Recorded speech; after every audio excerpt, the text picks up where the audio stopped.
දකින්න කැමති නෑ. එච්චර කල් මගේ සින්දු ටික දීලා ඔයාට උපදෙස් දීලා හරි කන්න දුන්න ටික විතර කරේ. අම්මව පාවිච්චි කරන්න එපා මගේ. කරුණාකරලා යන්න මල්ලි ඇත්තටම මම කැමති නෑ ඔයාලා. මෙතන දැකපු අය ඇති. මගේ අම්මට බයින්නට තියන්න බෑනේ පුතේ. ප්ලීස්. බොරු කරන්න එපා. ආර්ය අම්මට බැන්නාන් පස්සේ ඒ බැරිය ඉවර වුණා. ප්ලීස්.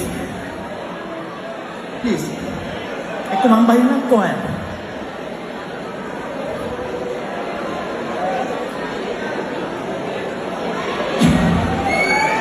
Right. Sorry. අවුරුද්දක් තිස්සේ මේ කරන හැමදේම විසිරෙනවා. හැබැයි දැකපුවා ඇති මේ ක්ලිප් එක අම්මට ගුණහර්පෙන් බයින්නට තියන්න බෑ. ඒක මට කොන්දක් නැති තරකට එනවා. ගහන්න බයින්න යන්නේ නෑ. හැබැයි දකින්න අකමැති කියන දණම දැන් ඇවිල්ලා තියෙනවා. ඒ නිසා ප්ලීස් එක්ක මම යන්නේ කොහේ? Sorry.